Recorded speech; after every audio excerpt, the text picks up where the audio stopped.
जो अगेन एक बहुत ही महत्वपूर्ण और एक साधक के लिए क्या प्रार्थना करनी चाहिए भगवान को। अगर कभी कभी आपके मन में ये शंका आती है जब आप भगवान के सामने जाते हैं कि हमें क्या प्रार्थना करनी चाहिए, तो ये प्रार्थना सबसे सूटेबल प्रार्थना है। प्रभुपाद जी भी लिखते हैं कि हमें भगवान के सामने जा करके इन प्रार्थनाओं को पढ़ना चाहिए। तो आज हम वही 5वां श्लोक देखेंगे। मैं आपके सामने स्क्रीन में शेयर करता हूं उसको।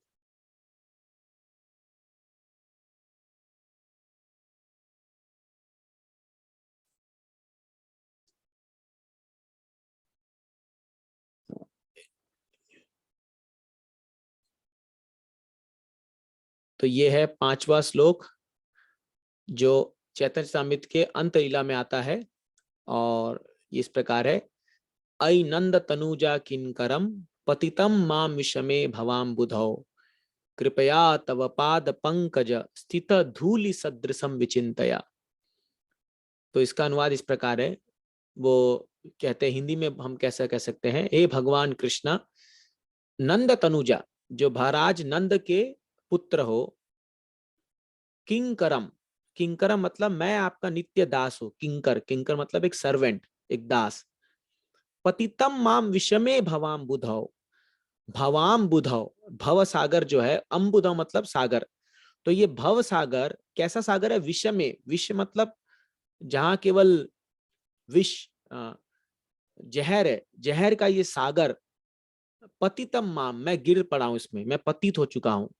कृपया तव पाद पंकज, कृपया मुझे आपके पाद पंकज, आपके कमल रूपी पाद चरण कमलों पर स्थित धूलि, धूलि मतलब एक धूल का कण, मुझे एक धूल के कण के सम सदृशम विचिंतया, मुझे स्थित कर दो। तो ये प्रार्थना है भगवान से। क्या प्रार्थना है? हे नंद के पुत्र कृष्ण, मैं आपका नित्य दास हूं और कोई ना कोई कारणवश, मेरे अपने ही कर्मों के कारण मैं इस भव सागर में, इस बहुत ही घने सागर में मैं गिर पड़ा हूं और मैं बहुत बुरी तरीके से अभी कई सारे यातनाएं सह रहा हूं, तकलीफें सह रहा हूं। कृपया मुझ पर कृपा करके, अपनी अहेतु की कृपा करके मुझे अपने चरण कमलों में एक धूलि का स्थान दे दो, एक धूल बना दो मुझे। ये प्रार्थना कर रहे हैं श्री चैतन्य महाप्रभु भगवान श्री कृष्ण से। तो जब हम भगवान के सामने जाते हैं, इसको कहते हैं दैन्यात्मिका प्रार्थना। दैन्य स्थिति, अपने आप को नीच मान करके भगवान के सामने ये पुकार लगाना। तो देखिए, अभी हम तीसरे श्लोक में देखे थे किस प्रकार त्रिनादपि सुनीचे ना, हमें तृण से भी अधिक अपने आप को नीचे मान करके और वृक्ष से भी ज्यादा सहिष्णु मान करके भगवान के नामों का जप करना चाहिए। जब हम ऐसी भावना में जप करते हैं तब हमें रियलाइज होगा कि हम पतित हैं। एक्चुअली इस दुनिया में लाखों करोड़ों लोग हैं जो लोग अपना जीवन ऐसी ही केवल कमा रहे, खा रहे, पी रहे, सो रहे हैं और वो कभी ये फील नहीं करते कि हम पतित हैं। अगर आप किसी व्यक्ति को जाके कहो कि तुम पतित हो तो तुरंत आप पर वो बिगड़ जाएगा, वो चिढ़ जाएगा। मैं कैसे पतित हो सकता हूँ? मैं तो बहुत एलिवेटेड हूँ, हाँ, और मैं तो एक महान आत्मा हूँ, मुझसे बड़ा कौन है? तो यह है आई सेंटर्डनेस। जब व्यक्ति अपने आप को इस संसार का केंद्र मानता है तो वो सोचता है सब कुछ मेरे ही इर्द गिर्द घूम रहा है और अगर मैं खुश हूं तो दुनिया खुश है, अगर मैं दुखी हूं तो सब कुछ, तो पूरी दुनिया दुखी है। लेकिन जब हम अपने आप को, अब थोड़ी चेतना को थोड़ा सा और विकसित करके देखेंगे तो हम वास्तव में जान पाए कि हम पतित हैं, हम फॉलन हैं। क्यों हम पतित हैं? क्योंकि आप देखोगे हमारे ना तो इंद्रियों में वश है, ना हमारे मन में वश है, और हमारे मन में कितने प्रकार के काम, क्रोध, लोभ, मोह, मद, मत्सर्य प्रकार के जो चीजें आते रहती है। और हम इस दुनिया में कितने बद्ध हैं, हम हर कितने सिचुएशन पे हम कंडीशनड है कि अगर कोई भी व्यक्ति अगर हमारा थोड़ा सा भी अपमान कर देता है तो हमारे तुरंत हमें गुस्सा आ जाता है। हम तुरंत जो है दूसरों का बुरा करने के लिए इच्छुक हो जाते हैं और हम अपने इंद्रियों पर वश नहीं कर पाते हैं।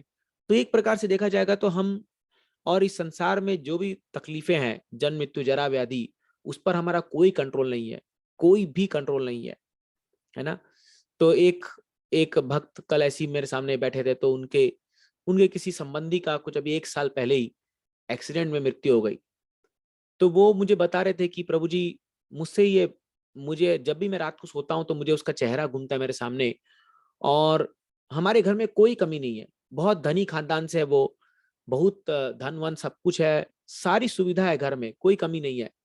बोले लेकिन ऐसा क्यों हो गया, भगवान ने ऐसा क्यों मेरे परिवार के एक संबंधी को मुझसे छीन लिया ऐसा, और वो भी बेटाइम, उनकी उम्र बहुत कम थी, ज्यादा उम्र नहीं थी। मैंने कहा देखिए यही चीज है जो हमारे हाथ में नहीं है। हम कितना भी प्रयास कर ले इस चीज पर हम वश प्राप्त नहीं कर सकते, क्योंकि ये भगवान के हाथ में ही है। नहीं तो मनुष्य ईश्वर बन के घूमने लग जाएगा।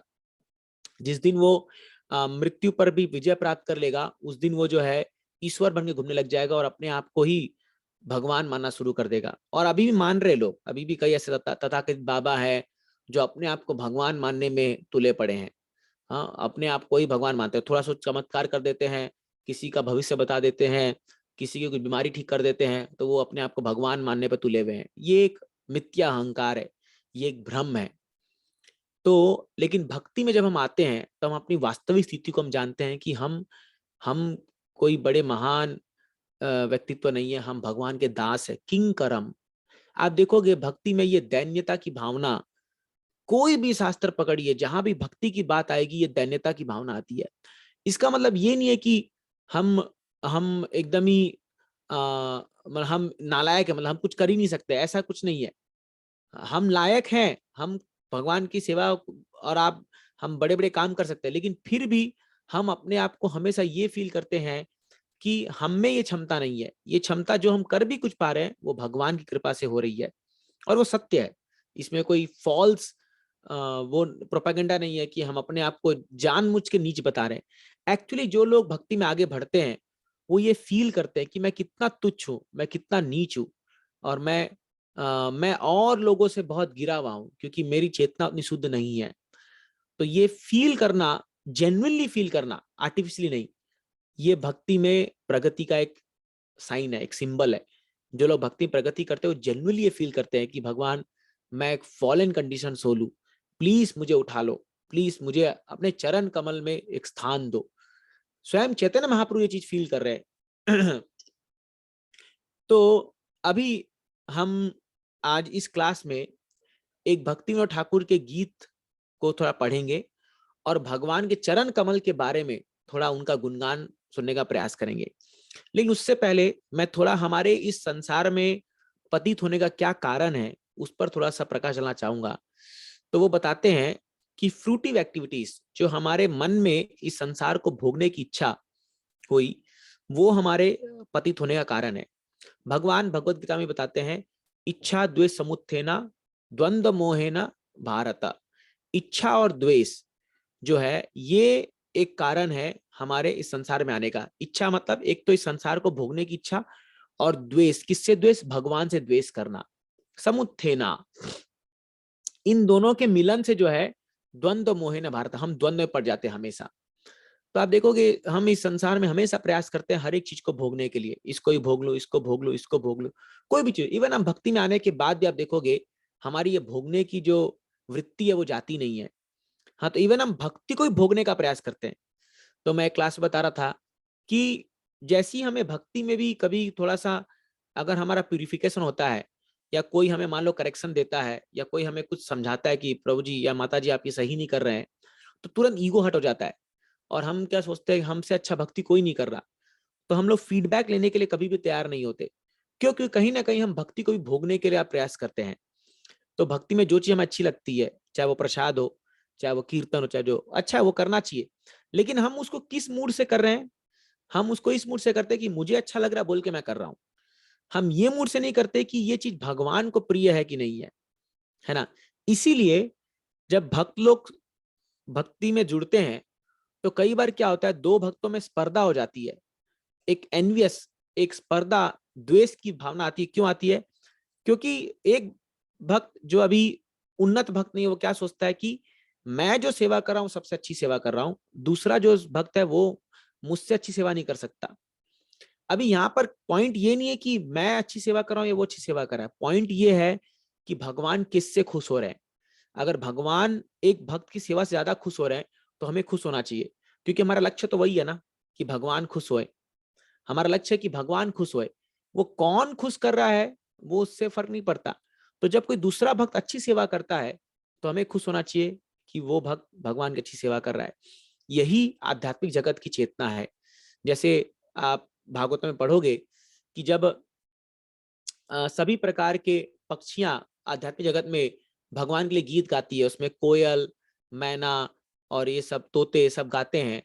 तो जब एक भंवरा भंवरा आकर के भगवान के लिए ज़्ज़ करके भंवरा आवाज करके भगवान के लिए कुछ गीत गाता है, तो सभी ये कोयल, मैना, कुक्कू ये सब चुप हो जाते हैं। क्यों चुप हो जाते हैं? क्योंकि बोलते हैं देखो ये भगवान के को गुणगान करने का प्रयास कर रहा है। तो अपनी आवाज को नीचे धीमी कर देते हैं ताकि उसकी आवाज सुने। वैसे ही बड़े बड़े महकदार फूल वाले जो फूल है, ये जो पेड़ है, ये लोग वहां पर है, चंपक, हाँ, लिली, कमल, ये सब है। लेकिन जैसी तुलसी महारानी सामने आती है तो सब पीछे हट जाते हैं, क्योंकि पता है कि भगवान तुलसी प्रिय है। तो तुलसी महारानी से भगवान खुश होंगे तुलसी को देख करके। ये भावना है। तो ये जो इच्छा और द्वेष है, ये द्वेष के कारण जो है हम लोग इस संसार में फंसे पड़े हैं। अगर हमारे हृदय से द्वेष चला जाए ना, तो हम लोग हमेशा खुश रहेंगे। हम लोग के जीवन में हमारा कष्ट सब खत्म हो जाएगा बहुत। क्योंकि द्वेष के कारण हम लोग द्वंद्व में फंसते हैं, और द्वंद्व के कारण हम लोग क्या करें क्या नहीं करें स्थिति में कंफ्यूज हो जाते हैं। तो इसीलिए इच्छा द्वेष समुत्थे ना द्वंद्व मोहे न भारत, भगवान गीता में बताते हैं। तो ये द्वेष को हटाना बहुत जरूरी है। और ये द्वेष किसके प्रति है हमारे मन में? पहले कृष्ण के प्रति है। कहीं ना कहीं सटली हमारे मन में है कि कृष्ण क्यों भोगी है, हम भोगी क्यों ना है। तो इसको हटाने का सबसे आसान उपाय है भगवान के बारे में सुनना। बार बार सुनिए कृष्ण के बारे में, उनका गुणगान सुनिए, भक्तों के मुख से सुनिए, प्रभुपाद जी के मुख से सुनिए, प्रभुपाद जी किताबों को पढ़ के सुनिए, कोई कथा में सुनिए, जैसे भी सुनिए, भगवान के बारे में सफिशिएंटली सुनिए। और उससे क्या होगा, ये जो द्वेष है ये जाएगा हृदय से। जैसे से द्वेष जाते रहेगा, भगवान के प्रति प्रेम बढ़ता जाएगा, और फिर आपको सुनना अच्छा लगने लगेगा। और सुनते सुनते क्या होगा, एक दिन जब द्वेष चला जाएगा, तब हम जो है इस भौतिक संसार और हमें उतना प्रिय नहीं लगेगा। अभी जो हमें यहाँ पर भौतिक संसार में भौतिक चीजें बहुत अच्छी लगती है, क्यों?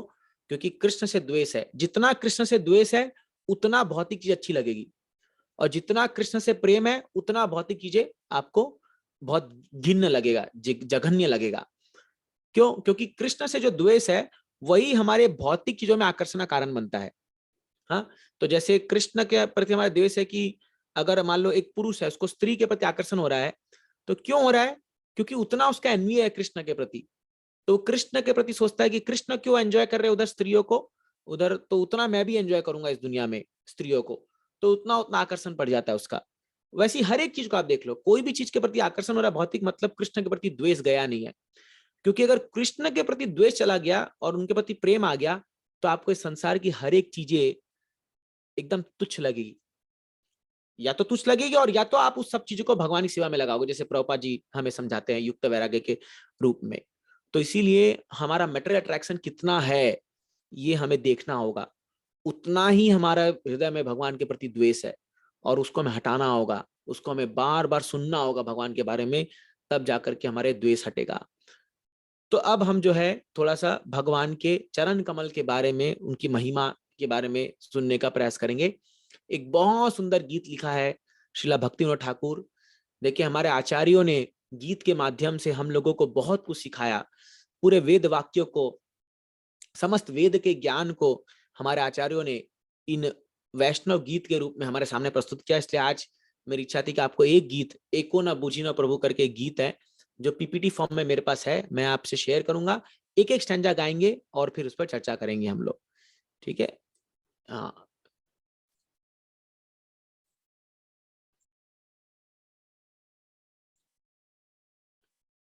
हाँ। तो ये गीत है एको न बूझी न प्रभु, और इसका पहला ये है।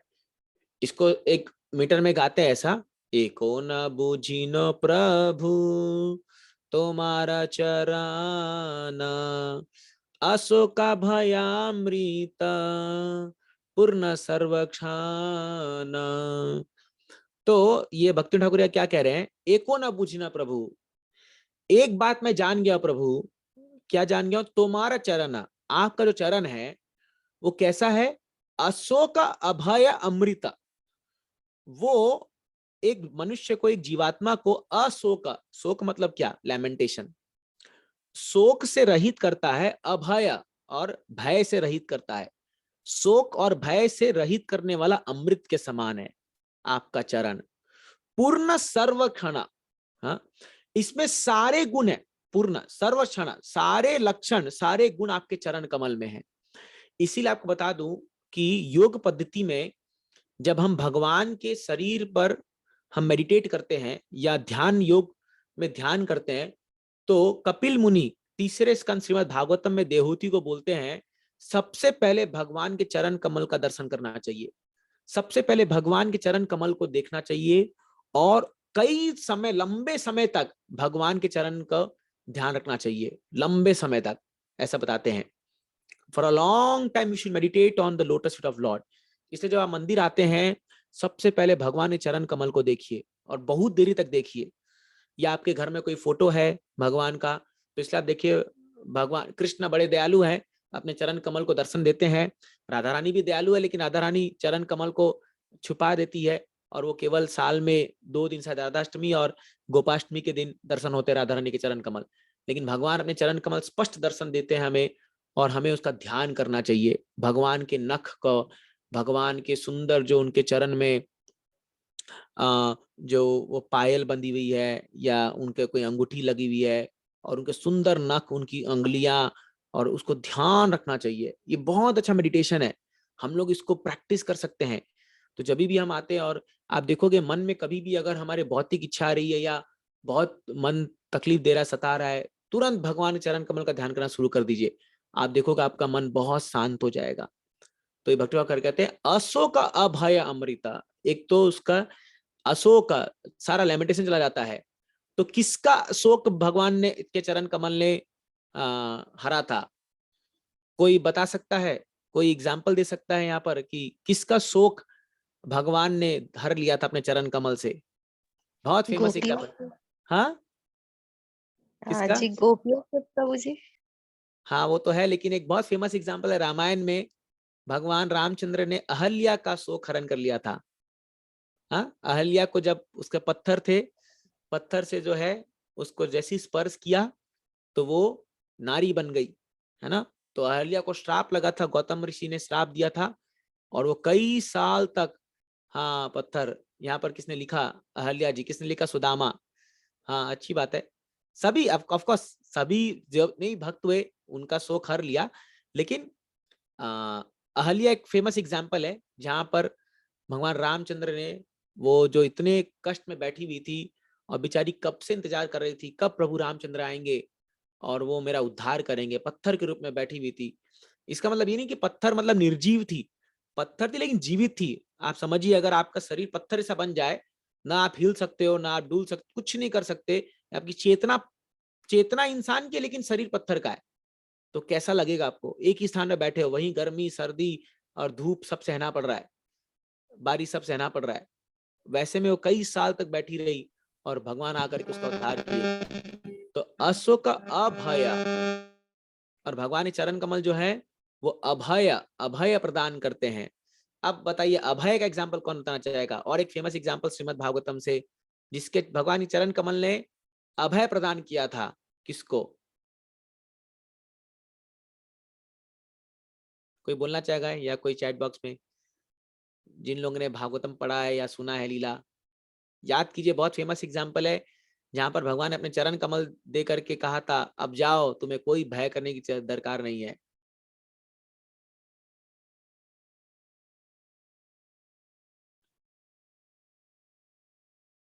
ओके, अर्जुना, महाराज बलि, भागवतम का एग्जाम्पल है, श्रीमद् भागवतम 10th कैंटो, कालिया। हाँ, तो कालिया को गरुड़ से बहुत डर था। तो आपको पता है, लिटिल कृष्णा में वीडियो देखा होगा आपने, जहां पर भगवान जब कालिया का सारा जहर निकालते हैं, तो कालिया को बोलते हैं, कालिया मैं तुम्हें बैनिश करता हूं, यहाँ से जाओ, यमुना छोड़ के चले जाओ। तो फिर उस कालिया की पत्नी आकर के कहने लगी कि भगवान, जैसे ही हम यहाँ से बाहर जाएंगे, गरुड़ जो है वो हमें मार देगा, करके कालिया को मार देगा वो, क्योंकि गरुड़ यमुना उस वृंदावन क्षेत्र में ही गरुड़ जी को श्राप था इनका सौबरी मुनि का कि आप इस क्षेत्र में नहीं आ सकते, इसलिए कालिया वहां आकर के शरण लिया था। तो फिर भगवान ने अपने चरण कमल रखे कालिया पर और कहा कालिया जाओ, जैसी गरुड़ मेरे चरण कमल को देखेगा वो तुम्हें स्पर्श नहीं करेगा, वो तुम्हें कुछ नुकसान नहीं पहुंचाएगा, जाओ तुम आराम से जाओ। तो फिर कालिया गए थे कहा फिजी आइलैंड में गए थे, इसलिए वहां हमारा एक मंदिर है कृष्ण का, कालिया कृष्ण करके मंदिर है वहां पर, है ना। तो अशोका अभय अमृत पूर्व सर्वक्षण। अगला श्लोक देखते हैं। नेक्स्ट भक्त ठाकर है सकल छाड़िया तुवा चरण कमल पड़िया छियामी नाथ तव पाद तल। सकल छाड़िया तुवा चरण कमल, हे भगवान मैंने आपके चरण कमल को छोड़ करके पूर्णतः मैंने त्याग दिया था, और जो है नहीं ये इसमें कह रहे हैं कि मैं सब कुछ छोड़ करके, सॉरी ये नेक्स्ट श्लोक में वो आएगा, इसमें बता रहे हैं कि मैं सब कुछ छोड़ करके आपके चरण कमल में अभी मैं पढ़ने जा रहा हूं। ए नाथ मैं आपके चरण कमल में जा रहा हूं और अभी मैं आपके चरण कमल का मैं शेल्टर ले रहा हूं। तो आप देखिए ये भगवान के चरण कमल है और उसके सिंबल्स देखिए। तो भगवान के जो भी विष्णु अवतार होते हैं उनमें एक स्पेसिफिक सिंबल्स होते हैं, इसलिए कोई भी व्यक्ति ये नहीं कह सकता कि मैं भगवान का अवतार हूं। तो भगवान के चरण कमल में चाहे वो वामन देव हो, नरसिंह देव हो, वराह देव हो, उनके चरण में एक स्पेसिफिक सिंबल्स होते हैं जो शास्त्र में वर्णन है। आप देखिए इसमें कमल का फूल है, इसमें एक शंख है, एक छत्ता है, झंडा है, एक मछली है, हाँ धनुष है। तो ये जो है ये सिंबल्स है कि ये भगवान है। और जब पृथु महाराज भी अवतरित हुए थे तो उनके चरण कमल में, क्योंकि वो भी एक 27 अवतार थे, तो उनके चरण को भी देख करके पहचाना गया था कि ये भगवान के अवतार है ना। तो इसीलिए सब कुछ को छोड़ करके हमें भगवान के चरण कमल का स्थान लेना चाहिए, क्योंकि जिसके सिर पर भगवान का चरण कमल एक बार रखा गया, जैसे बलि महाराज का एग्जाम्पल आया, तो वो व्यक्ति जो है वो सभी चीजों से उसका उद्धार हो जाता है, फिर उसको और कोई डरने की कुछ दरकार ही नहीं है। हाँ अभी नेक्स्ट और एक श्लोक देखेंगे। तो तव पाद पद्मनाथ रखिबे हमारे आर रक्षा करता नाही हे भव संसारे। हे पाद पद्मनाथ मुझे पूर्ण भरोसा है कि आपका चरण कमल जो है मुझे जरूर से रक्षा देंगे, अवश्य रखी ब्याह में हमारे मुझे जरूर से रक्षा करेंगे। आर रक्षा करता नहीं, इस संसार में और कोई भी रक्षा करने के योग्य नहीं है। ये भव संसार है। तो जब हम भव संसार के तूफान में गिर जाते हैं तब और कोई रक्षा करने के लिए संभव नहीं है।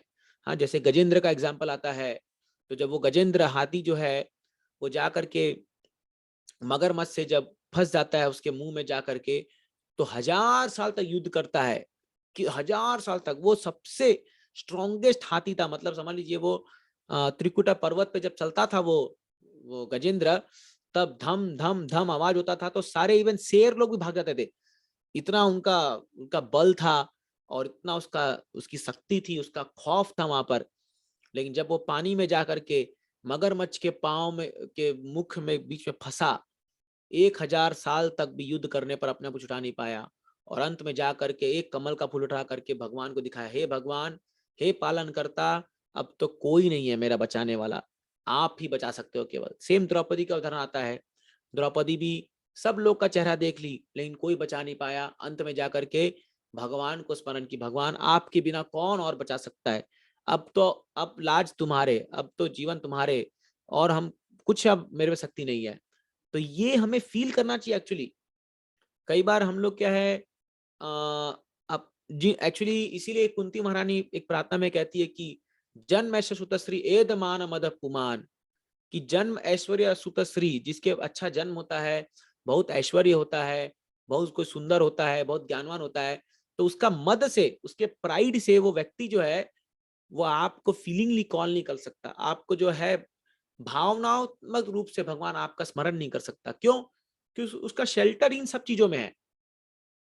तो जब तक हम लोग अपना शेल्टर इन सब भौतिक चीजों को मान के चलेंगे, हम लोग भगवान का शेल्टर नहीं ले पाएंगे। हम लोग नहीं ले पाएंगे तरीके से, क्योंकि हम लोग ये मान के चले हाँ हाँ मेरा तो बैंक बैलेंस है ना, अगर मुझे कुछ बीमारी हुई तो क्या हुआ, मेरे पास तो कई लाखों रुपए रखे हुए हैं, वो मुझे बचा लेंगे डॉक्टर लोग। हाँ, और मुझे कोई तकलीफ नहीं आ सकती है कुछ भी। लेकिन आपको बता दूं, जब समय आता है तब ये कुछ भी काम नहीं आता है ना। तो अभी कोविड में हमने देखा, कई अमीर अमीर घर के लोग जो हैं लाखों करोड़ रुपए थे लेकिन बचा नहीं पाए अपने परिवारजनों को, इनफैक्ट उन तक नसीब नहीं हुआ उनका। सोचिए, तो कौन है रक्षा? कोई रक्षा वास्तव में नहीं कर सकता इस संसार में जब तक भगवान नहीं चाहे। तो ये जब तक हम स्ट्रांगली फील नहीं करेंगे तब तक हम जो ये शेल्टर लेने का जो प्रक्रिया में हम आगे नहीं बढ़ पाएंगे। तो हमें फील करना चाहिए कि भगवान ठीक है, हमारे अलग अलग, हमारे सब लोग रिश्तेदार हैं, फैमिली मेंबर्स है, बैंक बैलेंस है, सब कुछ है, वो हमारे हमें कंफर्टेबल सिचुएशन दे रहे हैं, हमें सुविधा दे रहे हैं, बट हमें फील करना चाहिए ultimately our shelter is Krishna. अगर भगवान नहीं चाहेंगे तो मुझे कोई बचा नहीं सकता। और ये खाली थ्योरेटिकली नहीं होना चाहिए, ये इंटरनली हमें फील करना चाहिए।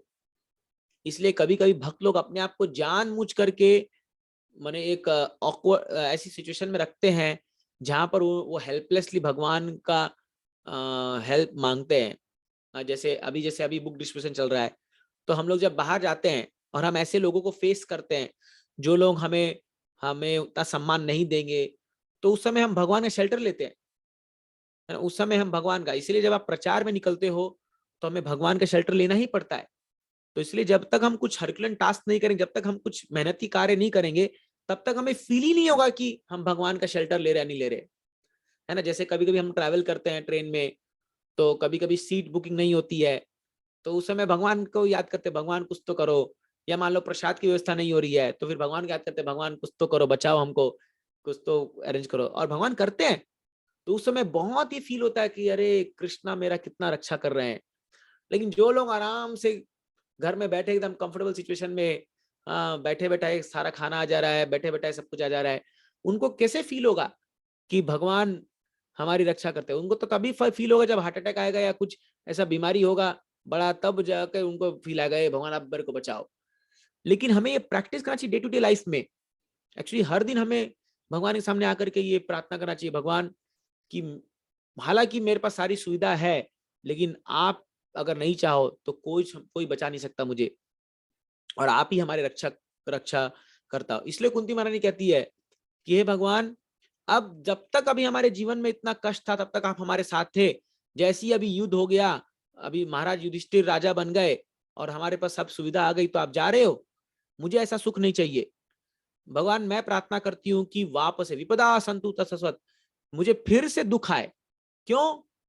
भव दर्शनम, अपुनर्भव दर्शनम, क्योंकि ये दुख आने से आपका दर्शन होता है, और आपका दर्शन होने से दोबारा इस संसार में दर्शन, इस संसार का दर्शन नहीं करना पड़ेगा मेरे को। ये कुंती महारानी प्रार्थना कर रही है, आप सोचिए। तो इट इज गुड कि अगर हमारे जीवन में थोड़ा कष्ट है, तकलीफ है, ये अच्छा है, एटलीस्ट हम भगवान को याद तो करेंगे, एटलीस्ट हम याद तो करेंगे। लेकिन अगर बहुत कंफर्टेबल सिचुएशन है, और ये तो वो बल्कि अच्छा सिचुएशन नहीं है, क्योंकि हम भगवान को भूल जाएंगे उस समय, लाइकली है कि हम भगवान को भूल जाएंगे। अगर आप उस सिचुएशन में रख पा रहे याद तो बहुत अच्छी बात है, बट बहुत लोग जो हैं इस दुनिया में जैसी भौतिक सुख सुविधा आती है, लोग भूल जाते हैं भगवान को। इसीलिए हम लोग को हमेशा अपने आप को ऐसे सिचुएशन में रखना चाहिए ताकि हम भगवान का शेल्टर लेते रहें हर सिचुएशन में, क्योंकि भगवान के शेल्टर लिए बिना इस संसार से हमें कोई बचा नहीं सकता। और नेक्स्ट, आमी तव नित्य दास जानिनु ए बार, आमारा पालन भार एक होना तुम्हारा। आमी तव नित्य दास, मैं तो आपका नित्य दास हूँ। जानिनु ए बार, मैं ये अभी जान गया हूँ, इस बार मैं जान गया हूँ कि मैं आपका नित्य दास हूँ। और आमारा पालन भार एक होना तुम्हार, और मेरा पालन करना और मेरा भरण पोषण करना अब ये आपकी जिम्मेदारी है, क्योंकि मैं आपका दास हूँ, मैं आपका प्रॉपर्टी हूँ। जैसे एक बच्चा होता है, वो भगवान का प्रॉपर्टी है, तो भगवान में फुल डिपेंडेंस है। देखिए यहाँ पर आप बढ़िया फोटो देख रहे हैं प्रहलाद महाराज का, क्या डिपेंडेंसी दिखाई है प्रहलाद महाराज ने भगवान पर। जस्ट सोचिए, अगर इस बच्चे ने 5 साल का बालक था, एक बार खाली कह दिया होता कि पिताश्री आप भगवान हो, क्या जाता है इसका? अगर एक बार बोल देता ओ हिरण्यकशिपाय नमः, हिरण्यकशिपु आप भगवान हो। अरे बैठ करके ये लाखों साल तक राज्य करते, राजा तो बनते ही बनते क्योंकि उनके बेटे थे, और ऐश भोग ऐश्वर्य कितना, कोई सीमा नहीं थी उसकी। लेकिन नहीं, फुल डिपेंडेंसी ऑन कृष्णा। क्या उदाहरण है श्रीमद् भागवतम में, देखिए निर्भरता का। उनको चाहे माउंटेन से फेंका जा रहा है, चाहे सर्पों के बीच में रखा जा रहा है, चाहे ये ऐसे राक्षस लोग उसको सता रहे हैं, चाहे हाथी से मरवाया जा रहा है, कोई भी सिचुएशन हो, हमेशा सदैव स्मरणम के आचार्य है, भगवान को याद करें। भगवान आप मेरे पालन करता हो, मैं आपका दास हूं, और आप चाहो तो मुझे बचाओ, चाहो तो मुझे मारो, ये स्मरण कर रहे हैं। भगवान गीता में, रामायण में एक श्लोक आता है जहां पर भगवान राम को कहते हैं ना, भगवान राम की सकल एव प्रपन्नम, एक बार यदि कोई व्यक्ति कह दे भगवान मैं आपका हूं, तो अभयम सदा सर्वदा, मैं उसको सर्वदा के लिए अभय प्राप्त कर दान में दे दूंगा। भगवान कहते हैं ये। तो I belong to Lord, I belong to Krishna, ये फील करना, जस्ट ये फील करना deeply in the heart, O Lord I am yours, मैं आपका हूं, आई बिलोंग टू यू।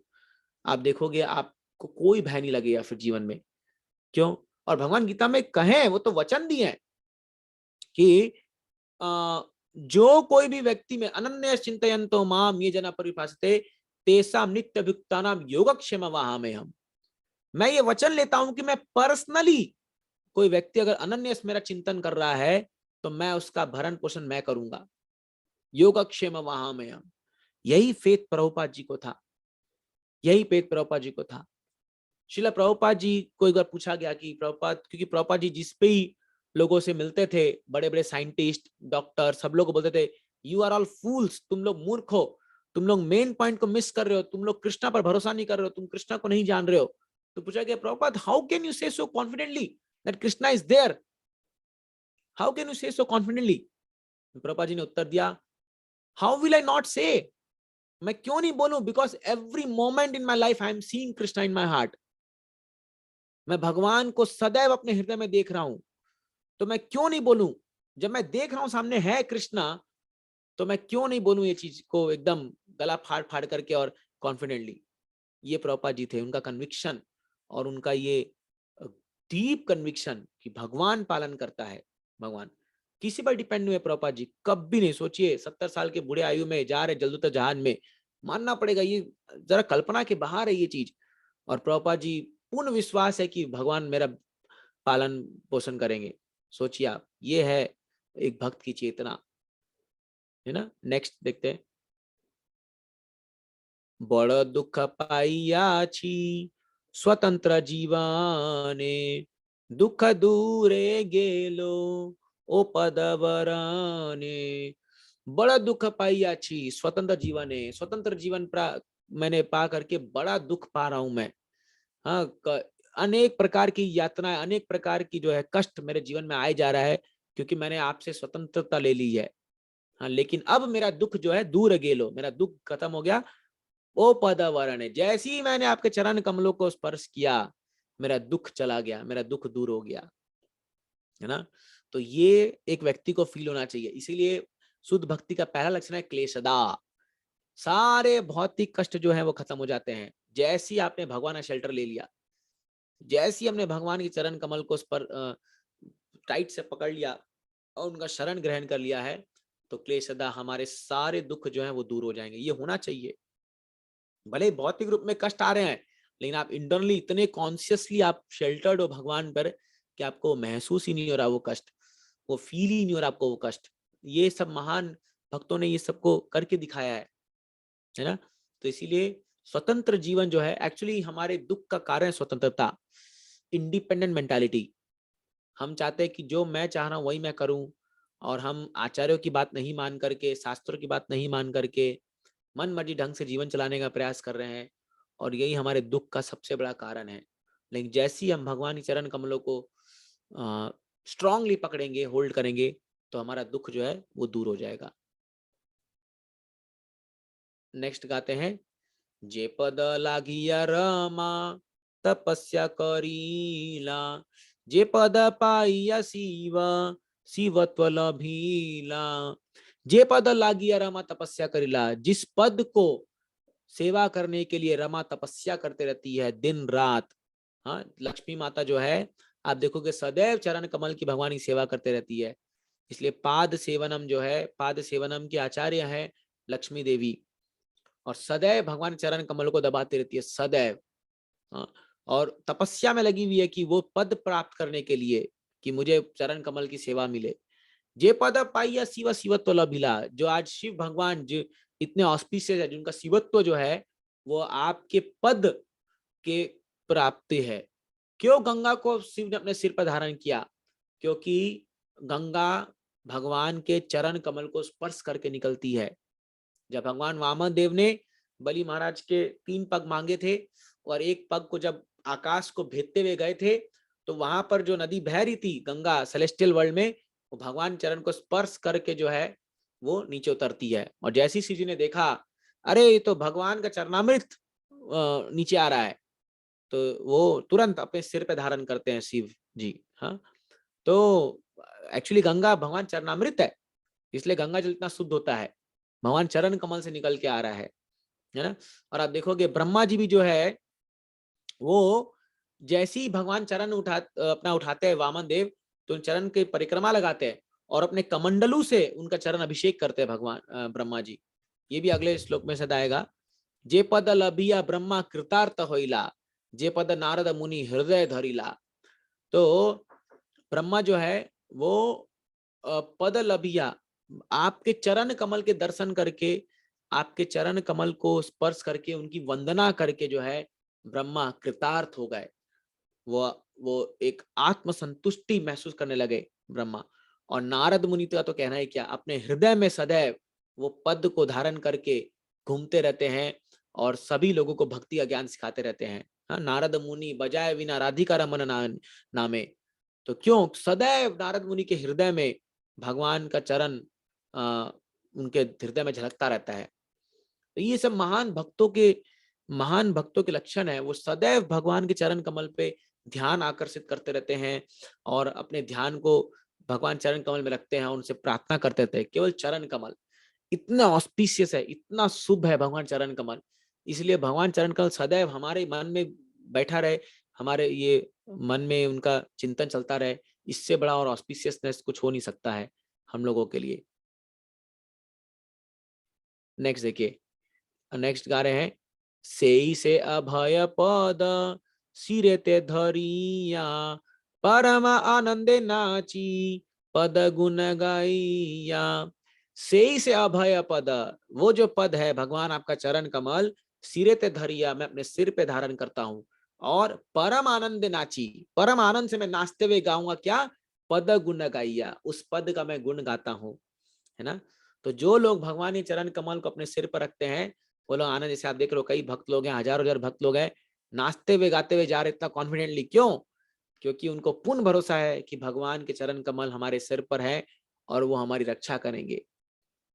तो जो भक्त लोग भगवान के चरण कमल को अपने सिर पर धारण करते हैं, वो लोग सदैव आनंद से नाचते हुए हरि बोल करके नाचते हैं और पद का गुण गाते हैं, और दुनिया में जाके कहते हैं, अरे तुम लोग भी आ जाओ, भगवान के शेल्टर में आ जाओ, भगवान के चरण में आ जाओ। और भगवान का चरण इतना बड़ा है कि वो तो सभी पूरे विश्व को, पूरे ब्रह्मांड को शेल्टर दे सकता है, वो आश्रय प्रदान कर सकते हैं। और आखिरी श्लोक में भक्तों ठाकुर लिखते हैं, संसार विपद होइते अवश्य उद्धार, भक्ति विनोद ओपद करिबे तो मार। संसार विपद होइते, संसार में जितने भी विपद है, जितने भी समस्या है, परेशानियां है, अवश्य उससे मेरा उद्धार होगा। क्यों? क्योंकि मैंने आपके चरण कमल को धारण कर लिया है। ओ पद करिबे तो मार, आपके चरण कमल इतने सक्षम है कि वो संसार के समस्त विपदा, समस्त समस्याओं को हमसे दूर कर देंगे। अवश्य उद्धार ये होना ही है, क्योंकि आपके चरण कमल जो है वो इतने सक्षम है। इसीलिए वी शुड टेक शेल्टर, हमें भगवान के चरण कमल का आश्रय लेना चाहिए। तो ये जो प्रार्थना चैतन्य महाप्रभु यहाँ कर रहे हैं, आई नंद तनुजा किन्करम पतिताम विषमे भवाम मुदो, कृपया तव पाद पंकज स्थित धूलि सदृशम विचिंतया। आपके चरण कमल में मुझे एक धूल के एक कण का स्थान दे दो भगवान, और यही मेरे जीवन की उपलब्धि है। भगवान के चरण कमल क्यों, अगर हमें एक वैष्णव के चरण कमल का भी स्थान मिल जाए तो हमारे जीवन का उद्धार हो जाएगा। इसलिए हम वैष्णव के में भी गाते हैं ना, श्री गुरु चरण पद्मा केवल भक्ति सदमा। हम जब गुरु के लिए गीत गाते हैं सुबह में तो क्या, श्री गुरु चरण पद्मा, श्री गुरु के चरण पद्मा जो है वो केवल भक्ति से जो है वो हमें वो हमें सुलभ होते हैं। केवल भक्ति से ही हम गुरु के चरण कमल तक पहुंच सकते हैं। वंदो मुई सावधान माते, और गुरु के चरण कमल को सावधानी से उनका वर्शिप करना चाहिए, उनकी पूजा करनी चाहिए। वंदो मुई सावधान माते, जहार प्रसादे पाए ए भव तरिया जाए। जिसके प्रसाद से, जिसके गुरु के चरण कमल का प्रसाद से आप इस संसार को पार कर सकते हो, कृष्ण प्राप्ति होए जहां को, और उसके कृपा से कृष्ण प्राप्ति आपको हो सकता है। इसलिए भक्त का एक शुद्ध भक्त के चरण धूलि, चरण रज, चरण जल और उच्चिष्ट, ये तीन महाबल। तो एक भक्त का चरण धूलि, उसके चरण को धोया हुआ जल और उसका झूठा उच्छिष्ट, ये तीन में महाबल होता है उस शुद्ध भक्त का। तो इसीलिए हम गुरु के चरण को, ऑफ कोर्स हमारे इस्कॉन में तो ये नियम नहीं है, कोई भी वैष्णव का हम चरण नहीं छूते, लेकिन what is the meaning of चरण धूलि? चरण धूलि मतलब उनके पद चिन्हों पे चलना, उनके फुटस्टेप पे चलना। इसलिए हम श्रीला प्रभुपाद जी के दिए हुए आदेशों को पालन करते हैं, उनके पद चिन्हों पे चलने का प्रयास करते हैं, उनके दिए हुए शिक्षा पे चलने का प्रयास करते हैं, और उस शिक्षा से हम भगवान कृष्ण की प्राप्ति कर सकते हैं, ये संभव है। तो इसीलिए भगवान के से हमें ये नित्य प्रार्थना करना चाहिए कि भगवान आपके चरण में मुझे स्थान दीजिए। ये स्थान का मतलब क्या है? मुझे सेवा दीजिए। तो यदि आपको भगवान के मंदिर में कुछ सेवा मिल जाती है, आप समझिए आपको भगवान के चरण में स्थान मिल रहा है। तो स्थान मिलना मतलब कुछ सेवा मिलना। तो हमें इसके लिए प्रार्थना करनी चाहिए भगवान से, भगवान मुझे सेवा दो, सेवा दो, सेवा में लगाओ मेरे को। तो ये सेवा मिलना मतलब भगवान आपको अपने निकट बुला रहे हैं, है ना। तो जब हम चैंटिंग भी करते हैं, जब हरे कृष्ण मंत्र जप करते हैं, वो हम भगवान से प्रार्थना करते हैं, भगवान हमें सेवा में लगाओ, और आपकी सेवा के बिना जो है हमारा जीवन का कोई अस्तित्व नहीं है, कोई मतलब नहीं है। और यही सेवा करते करते जो है हम एक दिन नित्य भगवान के धाम में, हमें उनके चरण कमलों में कोई स्थान मिल जाएगा, तो हमारा जीवन इस प्रकार सफल हो जाएगा। तो इसी श्लोक में कुछ मैंने आज आपको ये भगवान चरण कमल के महत्व के बारे में कुछ बताने का प्रयास किया। और भी बहुत कुछ कहा जा सकता है। शिक्षाष्टकम तो एक 8 श्लोक में भगवान चैतन्य महाप्रभु ने पूरे हमारे गौड़ीय वैष्णव के सिद्धांत